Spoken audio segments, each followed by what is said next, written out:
Alright, what's going on, guys? Trev back again, here to bring you another video. This one's going to be doing a quick review for the first episode, the premiere for Robert Kirkman's Outcast, Season 1, Episode 1 on Cinemax. This one is called A Darkness Surrounds Him.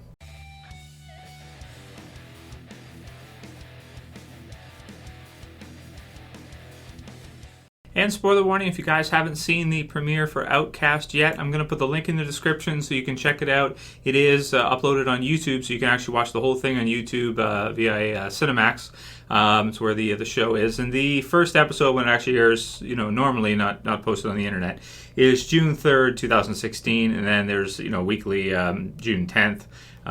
June 17th, and then you've got the list as it goes on forward. 10 episodes looks like for the first season, going through until August 5th. So, okay, so I watched it online, and by the way, if you're in another country, you can't, it's only for US, but you might be able to use like, a downloader or something if you wanted to download it to watch it in your country. YouTube downloaders will work with that, so heads up for that if you're, just be careful, remember, don't install anything, don't get a virus in your computer, be really careful with that, guys. But yeah, so, okay, so here's the deal. I don't really like to do reviews like this one, and here's why. Well, okay. So I've read the comic book, at least the first issue of the comic book series of Outcast, and I did do a review on it. Some people have asked me, "Hey Trev, are you going to review this?" I already have. It's in the channel. You can watch the premiere or the first issue review when it originally came out. I did a review for it right away because, of course, it's from Robert Kirkman, and I've heard interviews with Kirkman where he says that basically the show was green lit because it's his. That's why it was green lit because it's his. Story. So as soon as Cinemax, as soon as whoever he was talking to, got wind of the idea, they took it right away. They went for it right away. They're like, "Oh, it's from you. It's going to be horror. Okay, give it to us. We want it. We want that. Order it. We're going to do it." So yeah. So okay. So that's how it got to become a show and where it's at right now. Now, to give you an idea about the genre and what it is, it's dark horror. It's really, really dark horror. Darker than The Walking Dead, quite a bit darker. This is basically an exorcism series, so it really depends on how you feel about exorcism type,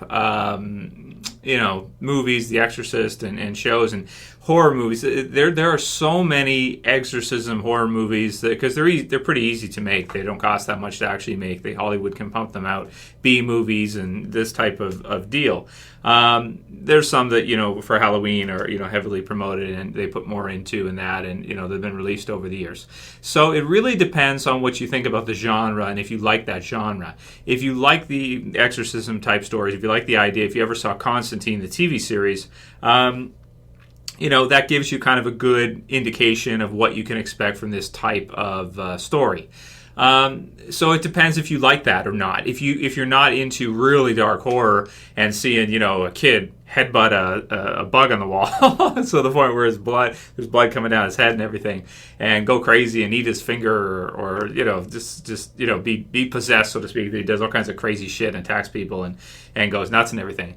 If you're not into that kind of really dark horror, you're probably going to hate the show. You're probably really not going to like it. So it really depends on if you're into this kind of deep kind of horror, really dark kind of horror series. For me, it's not my forte. It's generally, I do like horror, but I feel like when it comes to exorcism type stories, Constantine's a good example for this one. I loved Constantine, the TV series, because I felt like it had the really dark horror, it had some awesome effects and stuff, but it also had a protagonist that was a lot of fun, he cracks jokes and he's really funny and he's fun to watch, and it's got quite a bit of fun factor. It was canceled. It didn't make it. It was canceled.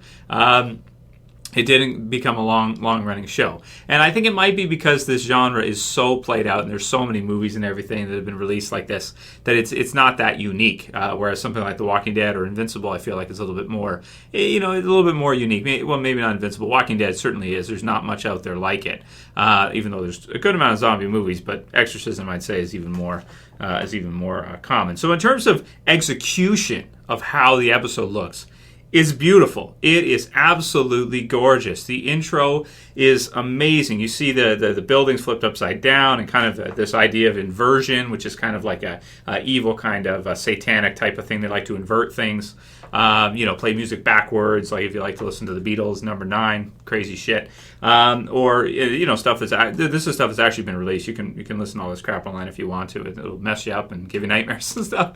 But I like that. They put a lot of work into it. Visually, it looks stunning. Visually, it looks amazing. The intro, Atticus Ross doing the music, incredible. He's one of my favorite composers. Is that what people that you call them composers for shows. He's Gone Girl, of course, with Trent Reznor, Snails, and he's done all kinds of stuff. Fear the Walking Dead. I love his music. So execution, it's really well executed. The show looks great. Kyle Barnes looks just like he did in the comics, and really cool.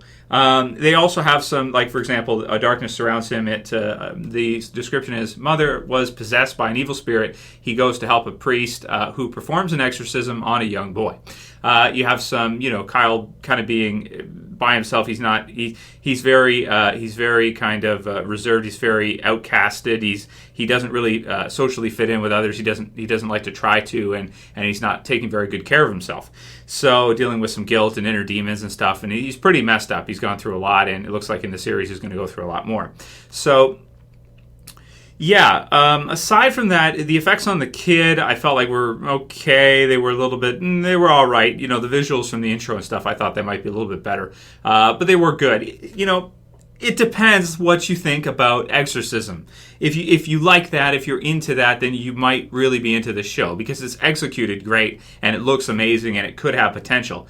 But it really depends if you're into that. Me personally, I'm not really, it doesn't really appeal to me that much. And, even though I loved Constantine, for example, because it had a lot of fun factor, this one doesn't have as much fun factor. It's more just straight kind of horror. Even though it's executed great and it looks amazing, it just really depends if you're into it or not. Me, I'm not really into it. Will I check out the second episode? Maybe, because I do think the show has potential, of course, because it's from Kirkman and it looks stunning and it sounds great and everything, so it's executed well. But we'll have to see. I didn't read past the first issue of Outcast, so I'll have to see what you guys think about it. Let me know. If you want to see me do future reviews for it, I can. In terms of score for the premiere, I'm just going to give this one a 6. It was executed great, but I feel like it just doesn't have something, like it doesn't have a hook that is enough of a grab to get people to want to watch it, aside from it just being done really, really well. It doesn't have and the effects on the kid were not really that special to me. They were kind of just commonplace or normal to me for what I would expect to see from this kind of series. So I won't go on for too long. Kind of keep this one quick. It's okay, but it really depends on whether or not you like this genre. Me, I'm not really into demons and that kind of thing. I mean, this is kind of like an old school type of way where people didn't really understand how to deal with mental illness. They didn't understand how to deal with people that maybe are psychopathic or sociopathic or just kind of evil people, because a lot of people, their concept of people is that people can't really be that way. There has to be something wrong with them in order for them to kind of fit that mold to be like this. So they used to think people were possessed by demons and this kind of thing. So this is kind of where the idea comes from, and where kind of the supernatural aspect of it comes from. It's like, oh, so-and-so has demons, or they have demons, or whatever, they're possessed, or they're going nuts, or whatever. Kind of like an old school way to understand, the human condition when things don't go well for somebody in their life, and things are not going well, and they kind of lose it, or they're just kind of born that way, or something's wrong with their brain. So 6 out of 10 for me. It's okay for me. I mean, it's all right, but it really depends if you're into the genre or not. If you like horror, then yeah, definitely check it out. If you're a horror geek, you love to watch all kinds of horror stuff, you'll probably love it. You probably absolutely love it. But if you're not into that, you'll probably hate it. So heads up. So in that way, I think it's going to be polarizing to people. You're either going to love it or you're probably going to hate it. Me, I'm somewhere like, I can see it's done really well. I can see the quality is great. It's just not my forte. It's not my thing, and I don't think it has enough to. If even Constantine got canceled, I think Outcast probably will get canceled at some point too. I don't know if it's going to last long. So hopefully it does for people that like it. But it's just the type of show that it is. Pretty scary, man. Really freaky stuff. So anyway, write your comments below. Let me know what you guys thought about it. Are you polarized on it? Did you absolutely love it because you love horror stuff, or did you like horror stuff and you still hated it, or you just felt like it was kind of drab and it just didn't have enough to really grab you. Let me know what you guys think. I really want to see your comments so I can kind of gauge and see where you guys are at with it. And if you like this video, please thumb it up below. You can also share and favorite. And if you're new and you want to sub, you want to subscribe, you can subscribe at the bottom left. That's it for this video today. I'll see you guys again, of course, real soon. As always, it's Trev, and I'm saying peace. Later, guys. See ya.